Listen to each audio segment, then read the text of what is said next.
meron pa silang baong kakaiba para gulatin yung kalaban, di ba? Never-ending surprises mula dito sa dalawang koponan na to. At sa kanilang paghahanda nga na ilang buwan, ilang linggo, ilang araw, oras na ginugol, pagpupuyat, at ang sakripisyo nila sa kanilang pangarap. Ngayon, hahantong na nga tayo sa panghuling laban ng ating huling semifinals na araw nito.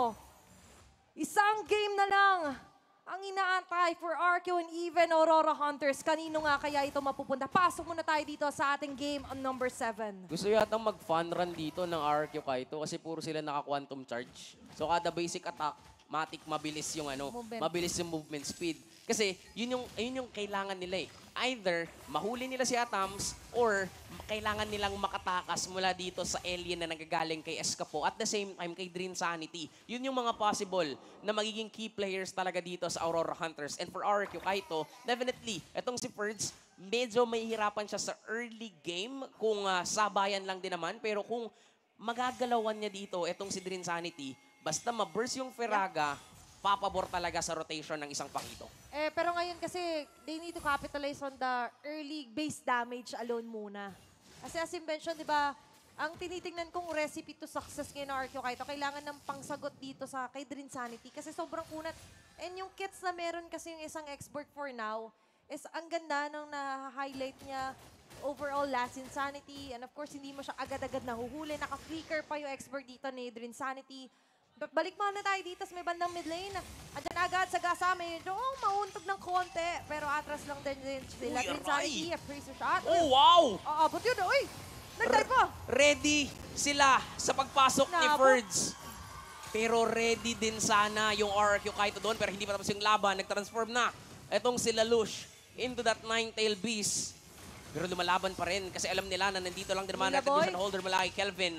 Kailangan nilang lumayo kasi nararamdaman din nila yung damage output coming in from Escapo. Pero nandun yung pagpapainit ni Dream Sanity, hindi pa tapos. Ang Aurora Hunters na talagang painitin yung laban.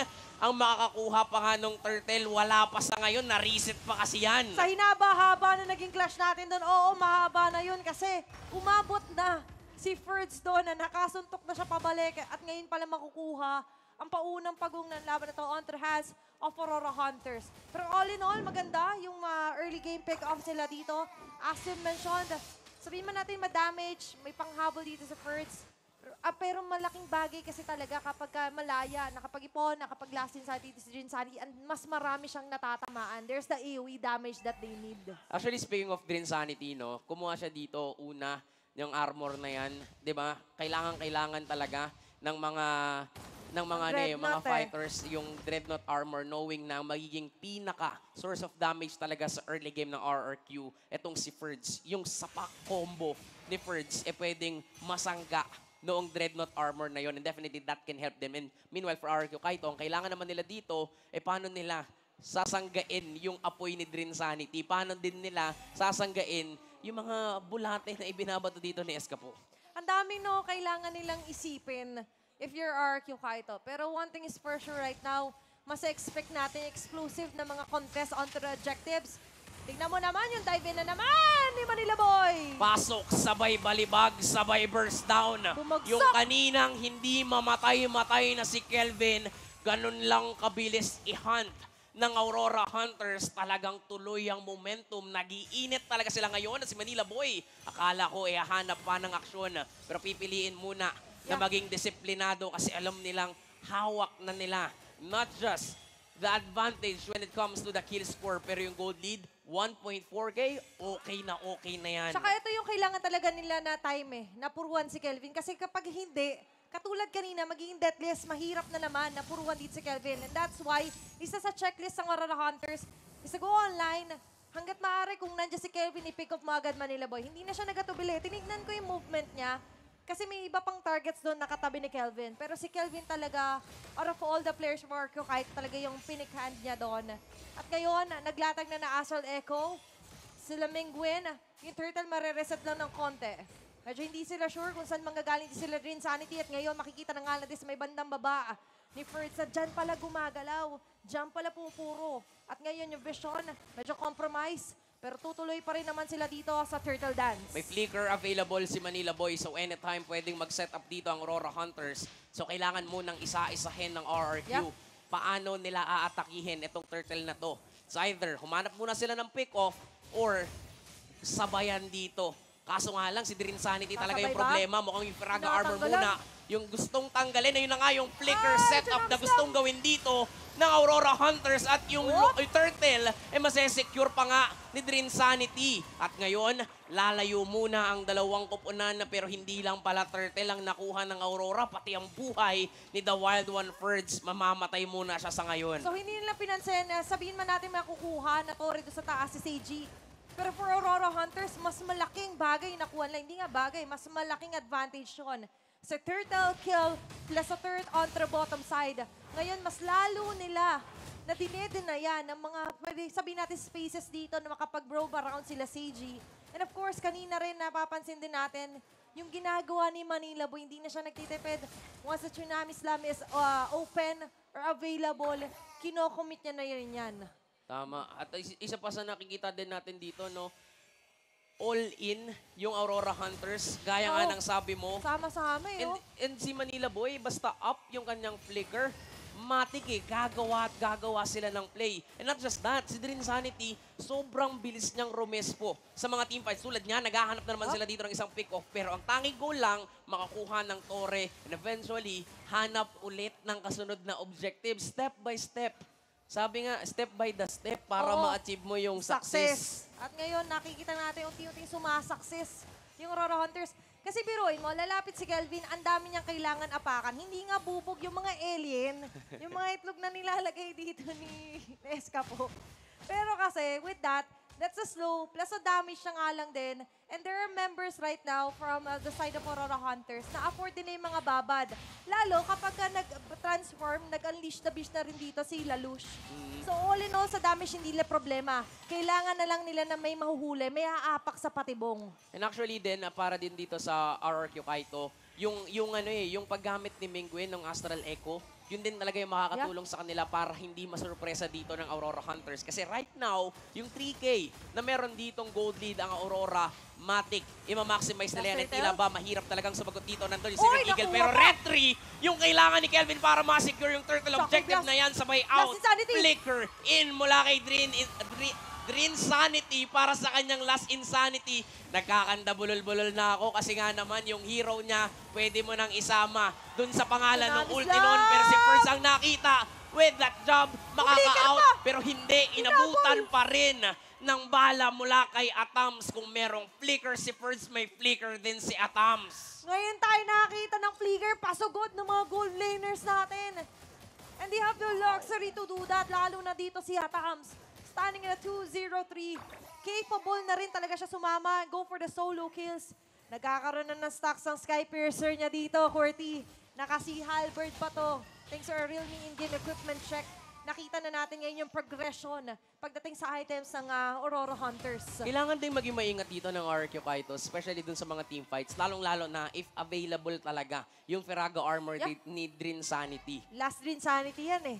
Akala ko nga Dream Insanity kasi nalilito na rin talaga ako. Lalong-lalo na dun sa pinapakita niyang Pero performance tama ka ngayon. dun. Diba? Kasi for that X-Borg, ang gusto niya lang din talaga, tumagal yung team fight. At hindi lang siya yung problema eh. Nandyan pa itong si Escapo, pero nandun na yung transform mula kay Lalush. Napilitan silang lumayo. So nakikita din natin dito for RRQ, humahanap pa rin sila ng paraan para makabawi dito sa laban. Tsaka si Dream Sanity, no, willing to take the risk. After that last insanity, mamatay man siya, okay lang. Okay Pero hindi lang. siya namamatay. Kasi sinasabi ng ibang mga team niya, hindi, kaya pa natin yan. Kahit sila Atams, pinatanggal nila. Yung mga tinik ngayon na RRQ Kaito, bandang gitna tayo ngayon pupuro. Bantay sarado ng Aurora Hunters. Ang entry point, even exit points dito sa ating mapa. Gusto ko lang din pansinin pala dito sa laban na to, na oo lamang ng 2K, lamang sa kill score ang Aurora Hunters, pero yung Torre dun sa baba, Yeah.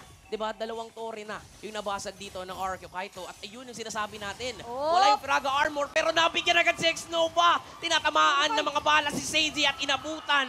Pa nga naka-double kill na ngayon si Atams. Ganito kainit talaga mula pa Game 1 kung bakit nakasavage siya, sabay transition ng Aurora Hunters dito sa Lord. Pero nandyan pa rin si Kelvin.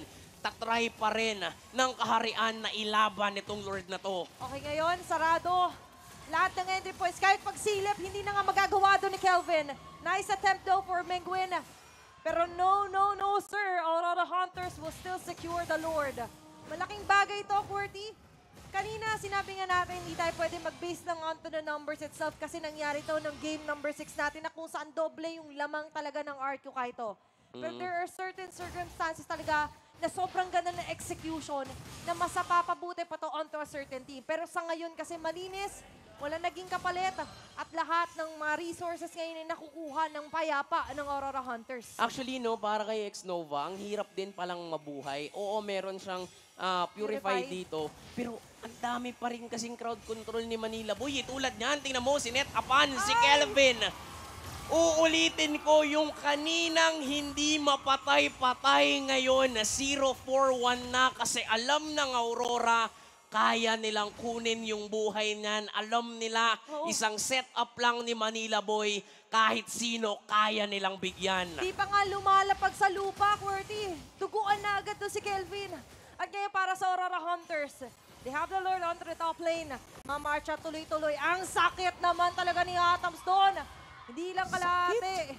Yung bawas na doon sa buhay nila X-Nova. And as you've mentioned, hindi siya basta-basta makarap. Hindi ito yung tank na kailangan mag-sustain. Hindi ito yung tank na kaya mag-smash up ng damage. Pero ngayon sila Kelvin sa may bandang harap naman na sumusubok sa angas ng Aurora Hunters. Tatry nilang palayuin, tatry nilang pauwiin ang mga miyembro ng Aurora Hunters. Pero grabe pa rin yung tapang nila Manila Boy. Lalayo man ng onte, pero nag-aangas pa rin. And for RRQ Kaito, nakikita natin gusto nilang bumawi. Ang kaso lang, parang hindi pa talaga kaya sa ngayon. At alam yon ng Aurora basta mag-overextend ng onte, kahit sinong miyembro ng RRQ, tatry na nilang bigyan. And that's the thing Ngayon, para sa Aurora Hunters, afford nila yung ganyan. Even the tankiest hero, even the most makunat na hero, ayan na naman tayo. Kahit yung pinakamakunat na hero, kaya nang bigyan dito ng Aurora Hunters. At ngayon, nagre-reflect yung true colors nila. Yung ilaw. Manila Boy. Nagliliwanag na talaga. At yung ilaw yung nakakabulag kung ikaw yung RRQ Kaito. Nagniningning talaga, Naka-high beam. Nakasalubong mo. Kahit anong busina mo, basta hindi nila papatayin basta-basta. At nandun na nga yung setup. Mula dito kay Manila Boy, pero Purify lang yung gagamitin ng X-Nova, pero tuloy pa rin. Nakulong na corner! Sa pagpapainit, si Drin Sanity! Monster kill mula kay Atoms. Kaya naman dalawa na yung makukuha dito ng Aurora Hunters. 2 kill! Tapos Torre! Aurora Hunters is really doing it nicely! At ngayon masasabi natin, maganda at malinis yung initiations and yung execution nila. There's another Lord up for grabs. And most likely, libreng Lord na ito para sa Aurora Hunters. Pwede nilang i-rush to. Ang ganda pa ng formation nila dito. Even Manila Boys checking each and every bush sa paligid ng Lord na ito. And with that, RRQ Kaito will be left to defend their base yet again against the Lord na makukuha ng Aurora Hunters. Paano nila gagawin yan kung hindi sila tumatagal sa laban? Paano nila gagawin yan kung si Drin Sanity talaga yung problema? At hindi lang yun.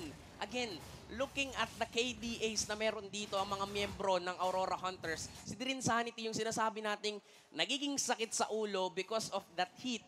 Siya lang pala yung namatay. So, what more pa? Sa sakit ng ulo dito, sila Escapo, sila Lalush, and Atoms, and even, dagdag mo pa yung setups ni Manila Boy. Yeah. Kahit sino mula sa Aurora, talagang sakit sa ulo ng RRQ. Kahit siya sa dumayo, ginagawa niyang Manila. Boy, di ba nakita mo naman, yung mga pagpasok niyang gano'n, never pa siyang namatay. 0-0-11 currently ang KDA ni Manila Boy onto Escalea. And all in all ngayon, might be somewhat of an ending Lord na ba to? Afford ba ng RQ Kaito na depensa? Dahil ngayon kakatok, papasok. Hindi na nga kakatok, papasok na ang Aurora Hunter sa base ng RQ Kaito. Available yung setup. Nandun na nga si Kelvin na naman ang bibigyan. At talagang, ito na ba ang simula ng pagliwanag sa paghahanap nila ng liwanag ng tagumpay? Minsan nang nabigo. Pero ngayon, sila'y lumaban, hindi sumuko. Kaya naman ang Aurora Hunters tuloy ang pagliwanag patungo sa Grand Finals. Our grand finalists, Aurora Hunters! Kompleto na! Wow! Kasado na! Ang maglalaban bukas saktong alas 12. Tinapos ng Aurora Hunters ang laban na to. Ito ang una nilang playoffs. At ito rin ang unang beses nilang aabot sa Grand Finals. A moment of first para sa Aurora Hunters. But definitely, bunga ito ng kanilang paghihirap. Bunga ito ng kanilang grind. But of course, let's give it up for RQ Kaito pa rin. At para makapanaya, makausap sila on stage, sasamahan muna tayo ng ating host na si very own Odin.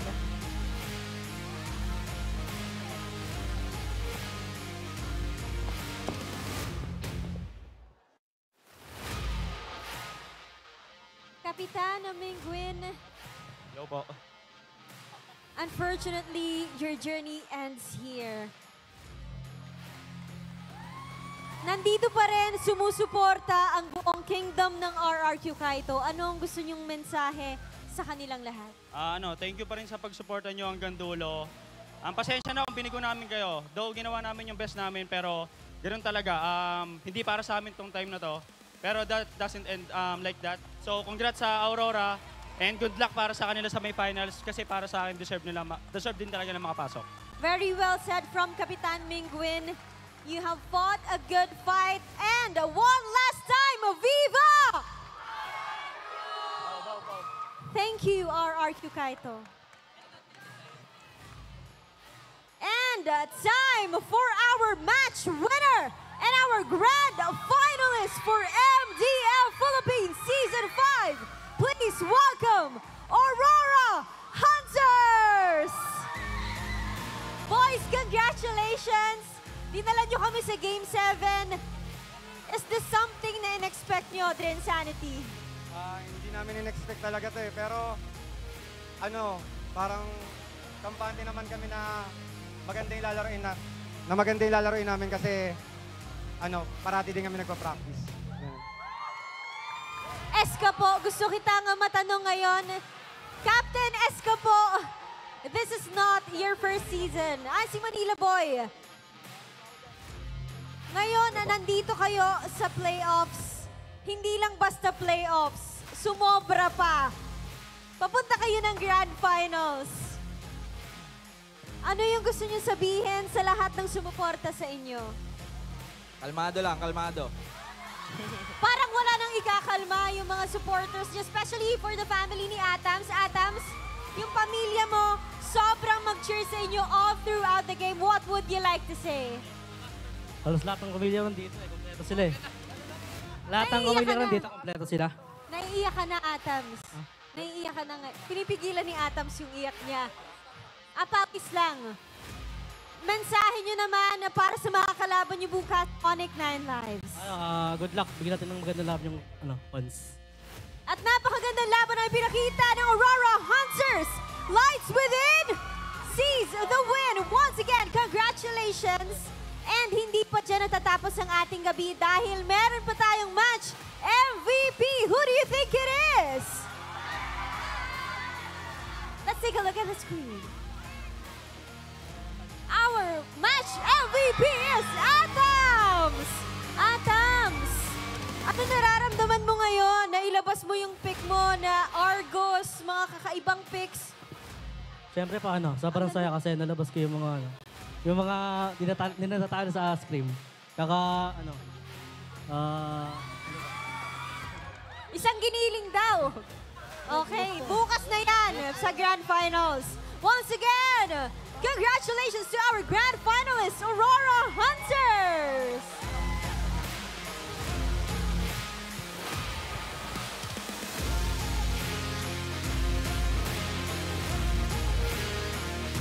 Dito na tayo sa Game 7 ng ating semi-finalist na RRQ Kaito and Aurora Hunters. Talaga namang tinodo ng ating mga manlalaro ang paglalabas nila ng kanilang lakas. Sobrang daming nangyari. Global ban system up to Game 6. Nakita natin ang sobrang daming heroes na hindi natin inaakalang lumabas sa loob ng Land of Dawn. And pagdating ng Game 7, nag-reset na ang ating global ban. Kaya naman nakita natin ang kanilang best picks. And right now, para himayin ang napakagandang laban na Game 7, sasamahan tayo ng ating analyst na si Joshi Cakes.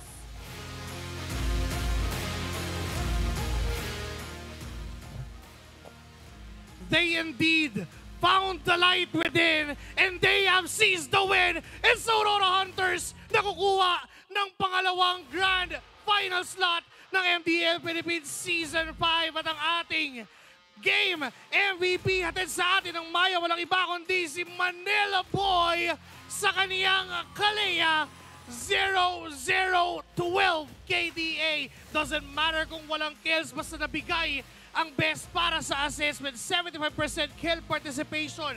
This is the last card na pinull off ng kupunan ng Aurora Hunters with the initiations, with the vision, with the targeting na meron si Manila Boy na overcome nila ang kingdom ng RRQ Kaito. Umabot tayo sa point na talagang kahit sino na lang. It is because of the composition designed para kunin, para talunin, at para patayin si Kelvin kung saan sila nahirapan nung nakaraang game. 16-1.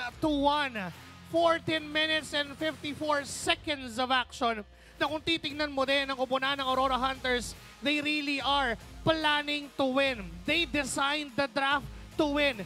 Coach Deb had this draft para ibigay sa RRQ Kaito yung labang hinihingi nila at para ipakita sa buong supporters, sa buong fans ng MDL na they are here to seize the win. Napakagandang objective takedowns, napakagandang transitions, napakagandang initiations at hindi lang yun yung plano nila with Lucas bilang jungle, pinakita nila kung paano paganahin yung Lucas jungle na hindi napagana ng RRQ Kaito kanina. Ganda sana nung idea ng RRQ Kaito to put that Pakito on Ferds para merong threat, para merong ini-impose ang RRQ Kaito na sige, subukan mo Atoms na lumalim, subukan mo na maligaw. Pero hindi kasi alam ng Aurora Hunters kung ano yung kayang gawin ng Pakito ni Ferds. They have been wary enough. Nagsama-sama lang ang Aurora Hunters at alam nila kung paano nila kukunin yung panalo. Atoms being the rich guy, the carry, the match MVP ng serye na to, the hero of Aurora Hunters. Lagi na lang sinasabi na parang hindi expected ang pagpasok ng Aurora Hunters but they prove us na ito yung laban at ito yung gustuhan nila na abutin ang kanilang pangarap. From being winless last season, now they're bound to the final match